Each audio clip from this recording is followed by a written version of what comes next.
What is going on, guys? It is Wrestlelamia here, back with another video.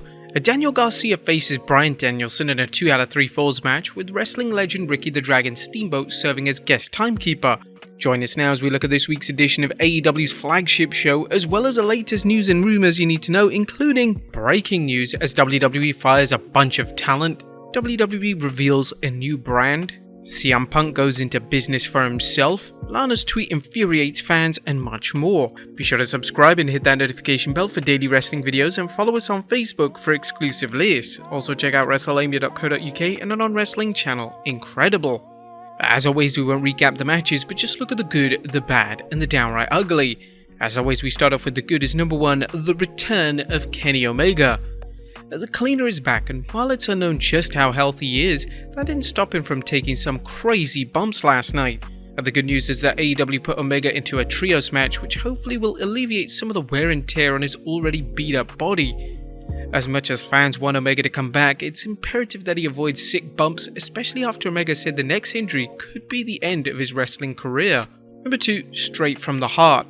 AEW fans got to see a different side of Kenny Omega that they haven't seen since his heel turn, with Omega having a heart-to-heart after Dynamite went off the air. Omega initially sounded like he was going to heal it up and said he should blame the fans for having him to take off time to recover from his various injuries. Nonetheless, Omega admitted he appreciated the fans deep down inside. Number 3, a chaotic change of plans.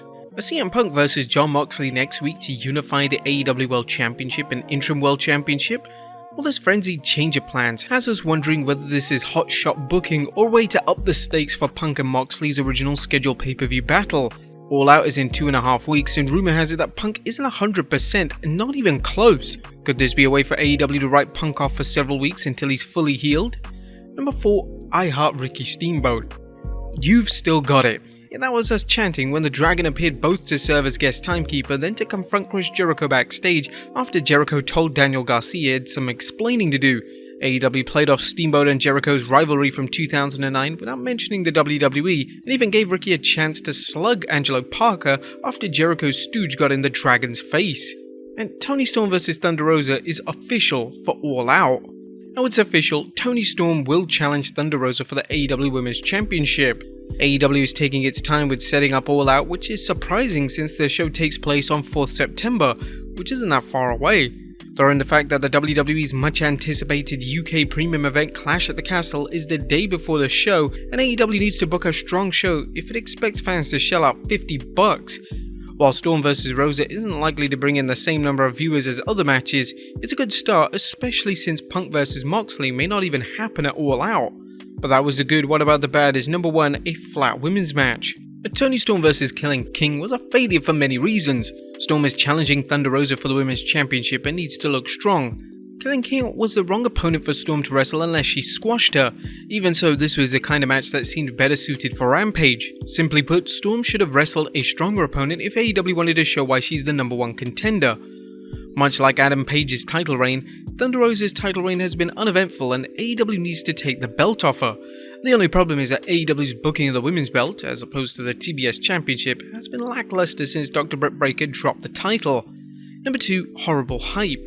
Something is off with AEW as the build-up to All Out has been really weak so far. AEW only has 3 matches booked for the show, with one of them being a to-be-determined match to crown the inaugural Trios champions. So far the card looks weak, and while it's likely going to be booked strong, it's unusual for Tony Khan to go into a pay-per-view with so little momentum. Is the AEW president too busy as he balances running AEW and Ring of Honor? Is he scrambling to deal with the competition from WWE's Clash at the Castle show just a day before All Out? Or is he trying to deal with Triple H's momentum surge running the WWE? Whatever the case, Tony needs to pause and get his head back into the game and get the game out of his head. And number 3, Wardlow. Now, speaking of poorly booked champions, what's going on with both Wardlow and the TNT Championship? Wardlow has been booked on autopilot ever since he defeated MJF to score an AEW contract. His opponents read like a Who's That of AEW, beginning with his so-called program with Smart Mark Sterling and his current program with Jay Lethal, Sanjay Dutt and the Wish version of the Great Khali. Now we understand that AEW doesn't have the TV time to feature its roster every week, but if it wants to keep Wardlow's popularity going, it has to put him into programs that interest the fans. This goes for FTR too, who somehow are holding 2 tag team championships yet seem stuck in the mid-card. There was nothing downright ugly about the show, but we are a little concerned for All Out. What do you guys think of the show? Let us know in the comments down below. Now let's move on to the news.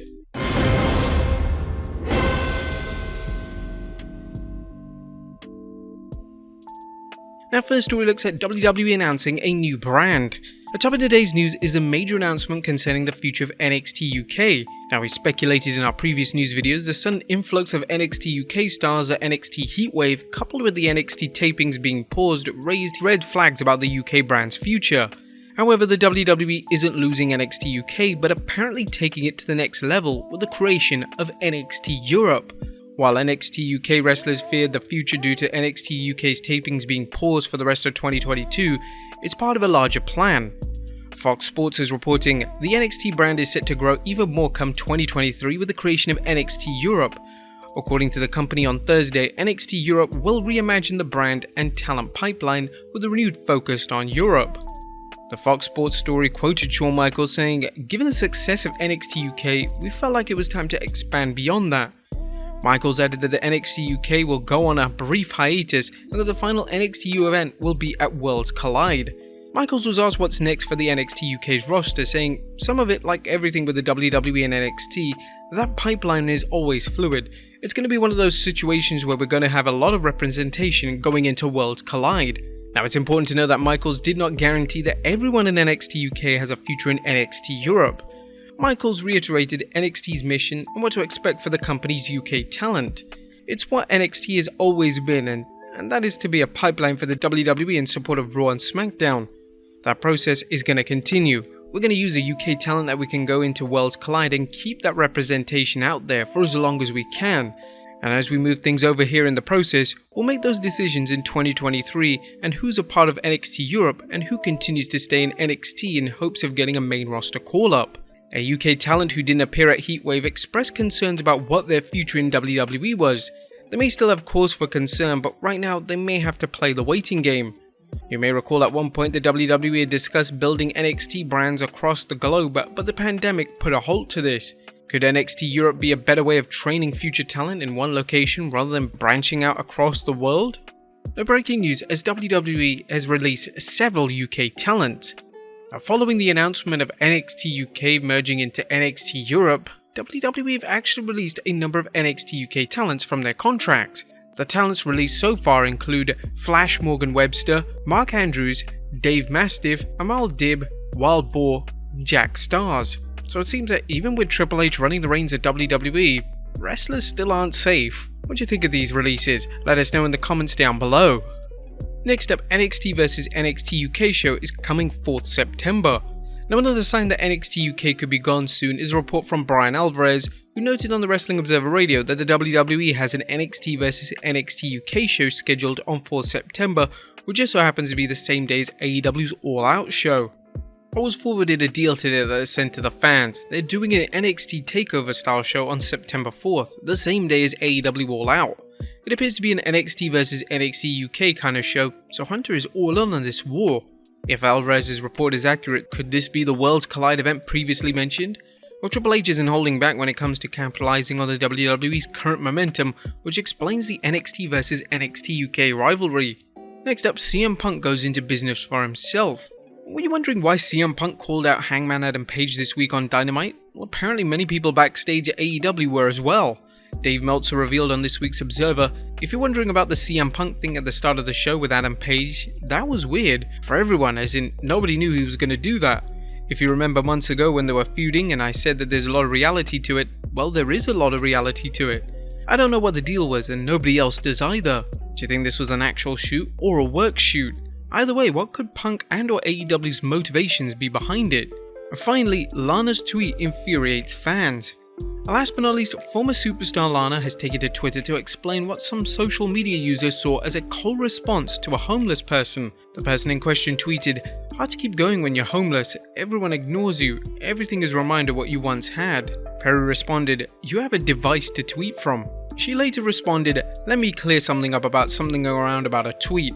Most people don't know that I was homeless 2 different times chasing big dreams. I have plenty of empathy for the homeless because I was homeless, but I was grateful because I had a phone to tweet from." She also discussed how the fans' tweets re-triggered her painful memories. It's insane talking about being homeless and now starting to remember all the places I slept that I blocked out of my memory. Blocked trauma out of our memories and brain. I can thank many people on Twitter from re-triggering my trauma of being homeless. She then tweeted, "If I offended you, I apologize. That was never my intentions." Not everyone accepted Lana's apology, but what do you guys think? Let us know in the comments down below. I'll see you next time with some more wrestling content.